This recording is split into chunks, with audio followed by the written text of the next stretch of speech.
Invocando a proteção divina, declaro aberta esta sessão, cumprimentando a todos e desejando a todos também um profícuo dia de trabalho.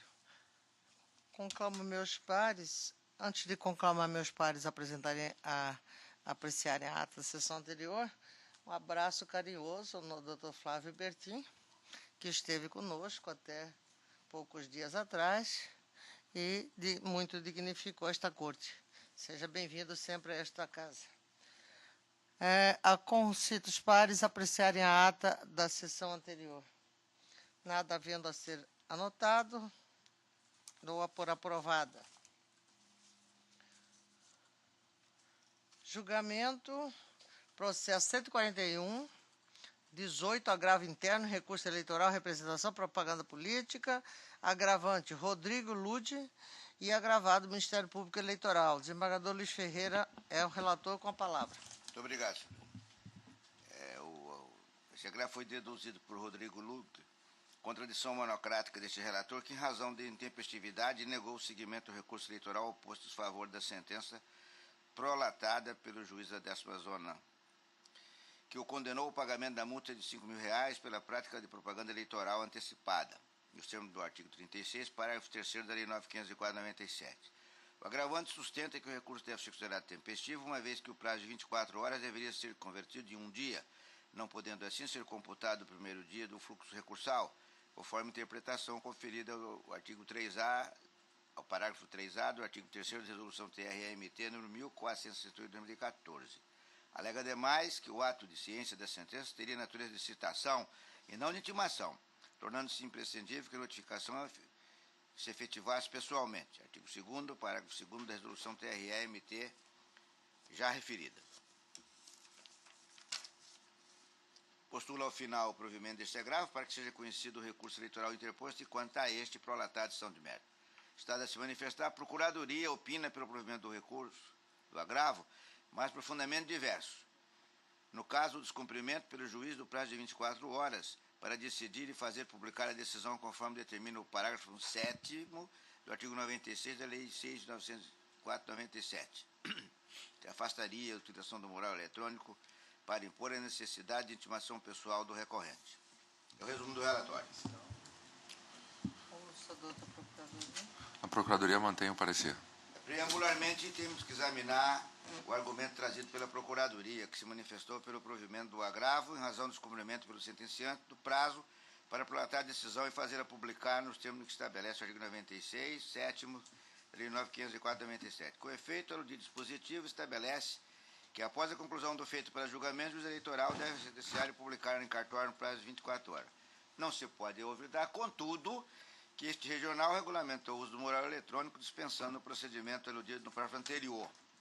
Entretanto, não é incomum que, eventualmente, os órgãos de justiça eleitoral deixem de observar o referido prazo, notadamente porque é um verdadeiro derramamento de processo típico do período eleitoral, muitas vezes abusivamente manejado pelas partes, além dos diversos procedimentos e afazeres dos magistrados que são inerentes dos preparativos para as eleições, que por si só pode justificar eventual descumprimento do prazo para proferir sentença. Entretanto, atribuir ao cartório eleitoral a necessidade de realização de intimação pessoal da parte, tão somente porque a decisão não foi publicada imediatamente, é, na verdade, criar procedimentos só viria a atrasar ainda mais as rotinas eventuárias, o que, aliás, vai de encontro à eficácia que se pretendeu com a criação do mural eletrônico de que trata a resolução TRE-MT já referida. Deste modo, refuta-se a alegação ministerial de que a morosidade judiciária estaria criando um ônus excessivo aos advogados das partes, tanto porque, no caso destes autos, a sentença foi prolatada ainda durante o período eleitoral, e dela o agravante afirma que teve conhecimento exatamente no dia de sua publicação, o que afasta, de uma vez por todas, as alegações de qualquer prejuízo à defesa do seu constituído. Por outro viés, em relação aos argumentos deduzidos pelo agravante, verifica-se igualmente que não merecem acolhimento. Eis que a sentença objurgada foi publicada no mural eletrônico 18.597, de 2 de 10 de 2016, e o recurso eleitoral em alusão somente interposto no dia 4 daquele mês e ano. Como se sabe, o artigo 96, parágrafo 8º da Lei 9.504, estabelece o prazo de 24 horas a contar da data da publicação. Assim como a decisão do primeiro grau foi publicada no domingo, 2/4, tem-se como dias a qual para a interposição do recurso o primeiro dia seguinte, que foi segunda-feira, 3/10/2016, findando, portanto, o prazo recursal no final daquele dia. Assim, tendo o agravante interposto seu recurso eleitoral em 4/10, como dito anteriormente, o fez fora do prazo previsto em lei, daí porque é intempestivo. Por outro lado, a conversão em dias do prazo recursal, prazo legal fixado em horas em razão da sua publicação do memorial eletrônico, está regulado pela resolução, encontrando respaldo também na jurisprudência, trago a jurisprudência do TSE acerca da transformação do prazo em hora para prazo em dia, e termino dizendo que, posto isso, restando demonstrada a intempestividade recursal, nego provimento ao agravo interposto por Rodrigo Lugli. É como voto. Como vota, doutor Paulo? Só uma pergunta do desembargador. Qual foi a resignação dele mesmo? Se eu consigo num relatório? Ele diz que a intimação tinha que ser feita pessoal, porque o juiz não cumpriu aquele prazo e que teria que julgar. Ele está dizendo que o juiz atrasou para julgar. E como tal, ele teria que, vamos supor, ser intimado ordinariamente. Só que no período eleitoral, nós temos o mural eletrônico aqui, que nós aprovamos. E ele foi intimado, né? Só que ele perdeu o prazo dele era na segunda-feira, ele fez numa terça. Mas essa argumentação não foi do Ministério Público, Foi, né? Do Ministério, não é dele, não. O dele foi que ele queria que fosse convertido... Que fosse intimado pessoalmente. O argumento que o juiz não cumpriu os prazos para decidir. Quer dizer, a mim o prazo corre rapidamente, o juiz pode. Eu estou dizendo que no período eleitoral seria um contrassenso nós exigirmos que o juiz, né, conseguisse fechar todo aquele prazo. Então, ele corre desse jeito, ele queria que a intimação, que ele chama de notificação, fosse feita pessoalmente. O MP deduz uma outra linha de raciocínio, dizendo que não, que como o juiz não cumpriu o prazo, teria que usar o parágrafo 7º. Não, eu vou acompanhar Vossa Excelência, eu estava com uma dúvida porque, na verdade, pelo que eu li aqui do relatório, nas circunstâncias, o agravante sustenta que o recurso deve ser considerado tempestivo, uma vez que o prazo de 24 horas deveria ser convertido em um dia. Mas, de uma forma ou de outra, foi no domingo. E ele só entrou na terça-feira, convertido não daria, para mim, daria a mesma coisa. Então, eu acompanho Vossa Excelência, não tenho nenhum reparo a fazer no raciocínio de Vossa Excelência. Com o relator, senhora presidente. Doutor Rodrigo. De acordo com o relator. Doutor Marcos Faleiros. Senhora presidente, acompanhamos o relator. Doutor Divanir. Acompanha o relator. O tribunal, por unanimidade, negou o provimento ao agravo interno nos termos do voto do doutor relator. Não, o Ministério Público é parte, né? Dissonância. Dissonância, né? Dissonância do processo 966, embargos de declaração, recurso criminal, ação penal, crime eleitoral, cargo a prefeito, difamação, injúria, propaganda eleitoral, embargante Ministério Público Eleitoral, embargado Adolfo Graça de Oliveira e Aparecida dos Santos Silva. Relator, doutor Rodrigo Curvo, com a palavra. Obrigado, senhora presidente. Trata-se de embargos de declaração interposto pelo Ministério Público Eleitoral com efeitos modificativos em face do Acórdão 25.524, exarado por esta Egrégia Corte na sessão plenária de 22 de julho de 2016, que, sob minha relatoria, conheceu do recurso eleitoral e acatou a preliminar suscitada pelos recorrentes, decretando a nulidade dos atos praticados desde a audiência de instrução e julgamento realizada em 4 de novembro de 2015, e determinou a remessa dos autos à 51ª Zona Eleitoral para o prosseguimento do feito, com a realização de nova audiência de instrução e julgamento, bem como acolheu a manifestação do primeiro vogal para reconhecer a prescrição da pretensão punitiva pela pena em abstrato relativa ao crime previsto no artigo 326 do Código Eleitoral, tendo em vista o decurso de mais de 3 anos entre a prática do fato e o recebimento da denúncia, cuja ementa ora reproduzo. Vou poupá-los da leitura, é a ementa do acórdão contra o qual foi interposto o embargo de declaração. O embargante alega que o colegiado desta Corte decretou de ofício a prescrição da pretensão punitiva do crime previsto no artigo 326 do Código Eleitoral, a entendimento que já havia ocorrido o transcurso de mais de 3 anos entre a data do fato e o recebimento da denúncia, Todavia, tal lapso não transcorreu, tendo aludido a decisão ser embasada em erro material em relação às referidas datas. Salienta que a denúncia relata que os fatos foram praticados na campanha eleitoral de 2012, sem indicação expressa da data de tal prática, devendo ser adotada, portanto, a posição mais favorável ao acusado, considerando-se o primeiro dia da campanha eleitoral, ou seja, 21 de agosto de 2012, data do início do horário eleitoral gratuito no rádio e na televisão.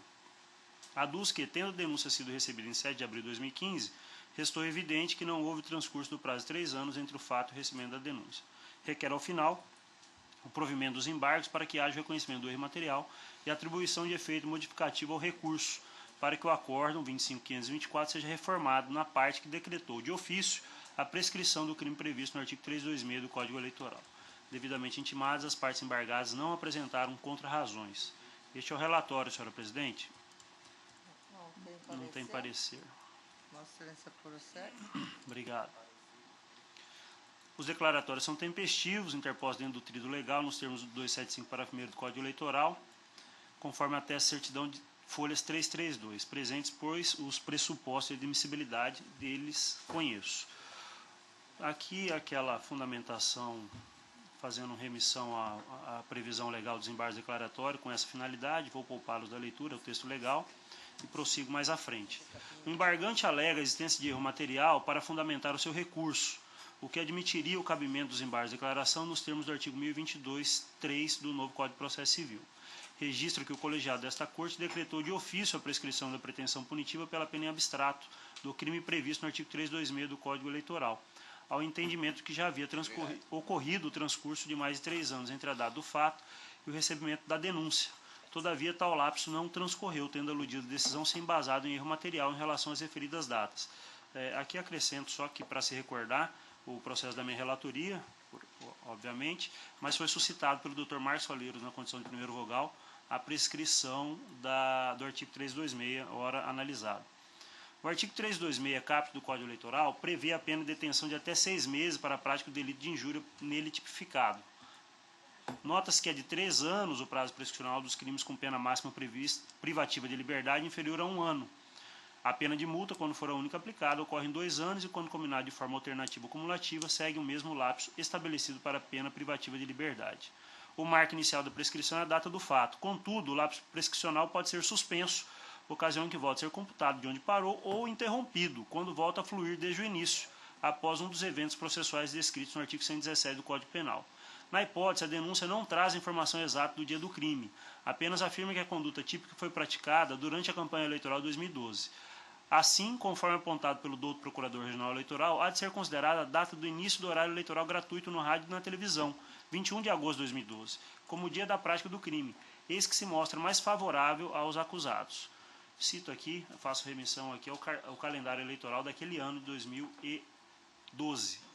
Nota-se ainda a existência de fato interruptivo da prescrição consubstanciado no recebimento da denúncia, ocorrido em 7 de abril de 2015, fato que nós não consideramos naquela ocasião adequadamente. Assim, percebe-se que tanto entre a data do fato, 21 de agosto de 2012, e o recebimento da denúncia, em 7 de abril de 2015, quanto deste marco interruptivo até hoje, não se passaram mais de 3 anos, não havendo a prescrição da pretensão punitiva, devendo o acórdão recorrido ser reformado para excluir o reconhecimento da prescrição relativo ao crime previsto no artigo 326 do Código Eleitoral.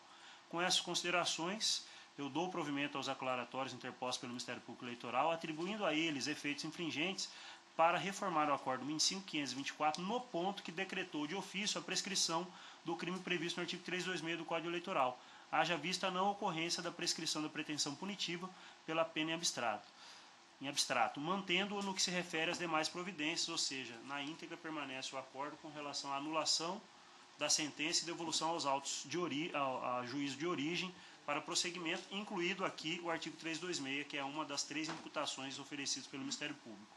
É como eu voto, senhora presidente? No voto do doutor Marcos. Senhora presidente, acompanho o relator. Doutor Divanir. Acompanho o relator. Desembargador Luiz. Com o relator. Doutor Paulo. Com relator. Tribunal, por unanimidade, deu provimento aos embargos, atribuindo-lhes efeito infringente para efeito de reformar o Acórdão 25.524 no ponto que decretou de ofício a prescrição do crime previsto no artigo 326 do Código Eleitoral, nos termos do voto do outro relator. Processo 15.219, embargos de declaração, prestação de contas, partido político, Diretório Regional do Partido do Movimento Democrático Brasileiro, embargante Carlos Gomes Bezerra, presidente, Diretório Regional do PMDB, e embargante também é o PMDB, e o parecer pelo provimento parcial dos embargos. Está... O Ministério Público mantém o parecer. Doutor Rodrigo Couve, com a palavra. Obrigado, senhor presidente.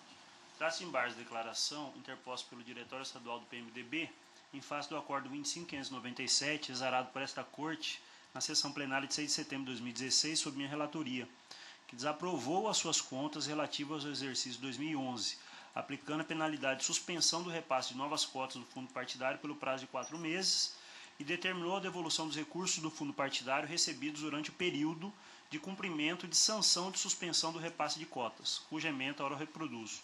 Mais uma vez peço licença para dispensar a leitura da ementa. Embargante alega a existência de omissão e contradição, haja vista que o acordo embargado não teria analisado e aceitado as teses por ele apresentadas, além de não examinar as provas constantes dos autos. Aduz a existência de contradição do voto condutor do acordo recorrido com os documentos de folhas que comprovam o pagamento da guia de recolhimento da União em 22 de julho de 2011, após o depósito efetuado no mesmo valor do boleto. Assevera que a comunicação do Diretório Nacional do Partido acerca do acórdão, que decretou ao embargante a sanção de suspensão do repasse de novas cotas do fundo partidário por 4 meses, ocorreu em 20 de maio de 2011, de modo que a penalidade foi cumprida nos meses de junho a setembro de 2011, tendo o acordo embargado sido omisso em relação a essa informação. Ao final, asseverou que não houve o recebimento de recursos no fundo partidário durante o período de vedação. A douta Procuradoria Regional Eleitoral manifestou-se pelo parcial provimento dos declaratórios apenas para retificar premissa fática equivocada, sem emprestar-lhes efeitos modificativos. Prossigo, senhora presidente, no voto, reconhecendo a tempestividade dos embargos declaratórios e prosseguindo no terceiro parágrafo, no seguinte sentido. O recurso em mesa foi interposto contra o Acordo 25.597, que desaprovou as contas do PMDB relativas ao exercício 2011, aplicando a penalidade de suspensão do repasse de novas cotas do fundo partidário pelo prazo de 4 meses, e determinou a devolução dos recursos recebidos durante o período de cumprimento de sanção de suspensão de repasses de cotas. O recorrente alegou a existência de contradição no voto condutor do acordo em relação aos documentos de folhas 897 e 898, que comprovam o pagamento da guia de recolhimento da União em 22 de julho de 2011, após o depósito efetuado no mesmo valor do boleto. O assunto foi assim abordado no voto condutor. Eu peço licença para fazer essa leitura porque é importante. Depósito na conta corrente do fundo partidário. A CCA apontou a existência de inconsistência relativa ao depósito no valor de R$ 2.639,97 na conta corrente do fundo partidário em 22 de julho e ao pagamento de uma GRU nesse mesmo valor, em contrapartida à rubrica Bancos conta Movimento Fundo Partidário, sem a devida identificação da origem. Ouvido, o diretório partidário afirmou que, por equívoco, o valor foi depositado na conta corrente do fundo partidário, quando deveria ter sido na conta corrente relativa aos recursos próprios, para ser utilizado para o pagamento da GRU acima citada, consoante folha 104, conforme se observa dos trechos abaixo. Aqui a sustentação do partido político.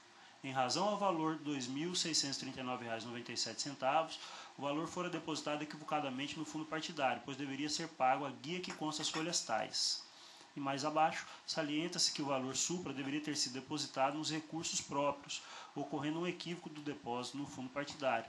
Assim, observando o erro, houve a imediata correção, efetuando o pagamento.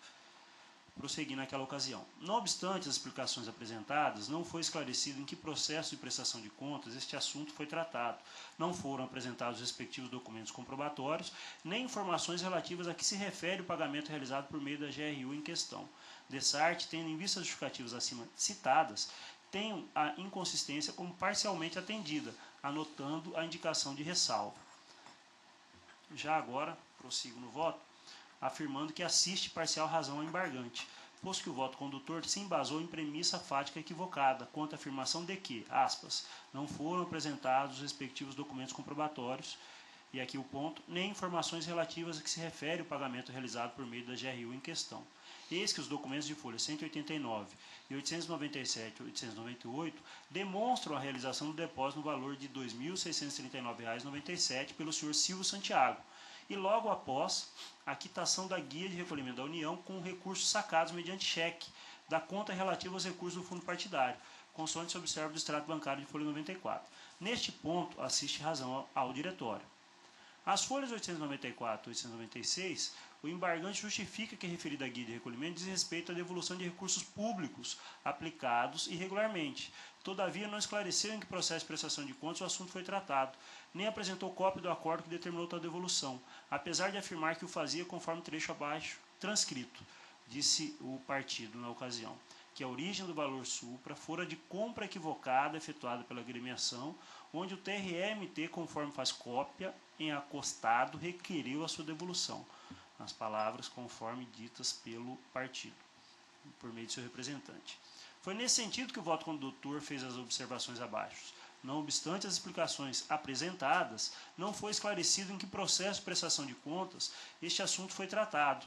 Não foram apresentados os respectivos documentos comprobatórios, nem informações relativas a que se refere o pagamento realizado por meio da GRU em questão. Todavia, a controvérsia perde sentido ao observarmos que a impropriedade acima discutida não serviu de motivo para a desaprovação das contas. Eis que o voto condutor apenas indicou ressalva a ela, conforme bem alertado pelo douto Procurador Regional Eleitoral. Por ser esclarecedora, peço licença para fazer a leitura deste trecho do parecer ministerial. Entretanto, referida discussão perde relevância quando se observa que a regularidade em debate não serviu de mote para a emissão de juízo negativo quanto à regularidade das contas auditadas. Longe disso, o digno relator considerou em seu voto que referida inconsistência foi parcialmente atendida, anotando a indicação de ressalva. Tirante isso, o acordo embargado, no sentir do Ministério Público Eleitoral, não padece de nenhuma outra omissão, contradição, obscuridade ou premissa equivocada. De outro norte, prossigo. O embargante alega a existência de omissão no voto condutor quanto ao assunto recebimento de recursos do fundo partidário em período vedado, ao argumento de que, nas palavras do representante do partido, a agremiação não recebeu os recursos em período vedado, conforme descreveu as folhas 894 e 896, e comprovado as folhas 899. O Diretório Nacional foi intimado para a suspensão pelo TRE em 20 de maio de 2011, às 19h26, ou seja, após o trânsito julgado da presente prestação de contas. Assim, após o mês de junho de 2011, a agremiação não recebeu qualquer repasse. Fecho aspas. A questão foi assim abordada no voto condutor. Recebimento de recursos do fundo partidário em período vedado. A CCA informou a existência e recebimento do fundo partidário no período em que a agremiação se encontrava penalizada com a suspensão do recebimento de cotas, no valor de R$ 104.765,97. É sabido que durante o período de cumprimento da sanção de suspensão do recebimento de novas cotas do fundo partidário, a agremiação deverá abster-se de receber recursos oriundos dessa fonte, e reconheci a gravidade de tal irregularidade apontada pela CCIA, citando jurisprudência e precedentes no sentido mencionado. E concluí que este fato retirava a credibilidade e a confiabilidade da prestação de contas em questão, sendo o caso de desaprovação por esse motivo. É necessário registrar que o Acórdão 2359, que aplicou ao Diretório Embargante a penalidade de suspensão de repasse de novas cotas do fundo partidário pelo prazo de 4 meses, foi publicado em, e aqui essa data é importante, 29 de abril de 2011, cópia juntada pela CCIA. Termo a qual para o cumprimento da suspensão nos termos do artigo 28.4 da Resolução TSE 21841/2004, que faz menção à resolução do TSE quando afirma que, no caso de desaprovação das contas, a suspensão com perda das cotas do fundo partidário perdura pelo prazo de 1 ano a partir da data de publicação. Dessarte, o diretório não poderia receber recursos do fundo partidário no período de 29 de abril a 29 de agosto de 2011. Todavia, acabou recebendo irregularmente 2 parcelas, em 4 e 30 de maio de 2011, consoante ressaltado pela CCIA. E aqui eu trago o relato do órgão técnico sobre esses recebimentos e as datas mencionadas. Logo, ao receber recursos nos períodos acima indicados, o Diretório Embargante incidiu em irregularidade, sendo que para restabelecer o status quo ante, faz-se necessária a devolução da quantia indevida. Também não procede a alegação de que o Diretório somente foi intimado em 20 de maio de 2011, já que o Diretório Embargante tinha ciência do acordo que condenara, haja vista a sua publicação em 29 de abril de 2011, folhas 876 e 880. de sorte que poderia ter evitado a utilização dos recursos recebidos no período vedado, inclusive com a devolução do valor indevidamente repassado pelo Diretório Nacional. Ademais, como se observa do teor do artigo 28.4 da resolução, o termo inicial da contagem de prazo se dá com a publicação do acórdão, não sendo possível a adoção de outro critério, nem aceitável a tese do embargante de que o período de suspensão foi observado no intervalo de junho a setembro de 2011. Assim, a resignação do embargante não merece guarida, conforme mais uma vez ressaltado pelo douto Procurador Regional Eleitoral, que em suas palavras afirmou: muito embora a comunicação do Diretório Nacional do PMDB tenha sido expedida em 20 de maio de 2011, o embargante já tinha pleno conhecimento da condenação a ele imposta. Logo, poderia ele ter providenciado devolução imediata das cotas indevidamente recebidas ao órgão de direção nacional, em vez de fazer uso de tais recursos públicos. Do mesmo modo, irrelevante o fato de o embargante não ter recebido o repasse de recursos do fundo partidário no período de junho a setembro de 2013, porquanto, conforme dito alhures, o marco inicial para o cumprimento da pena de suspensão decorre de imperativo legal e não da vontade da agremiação partidária. Trago aqui precedente nesse sentido, sobre a suspensão de repasse das cotas, é do TRE,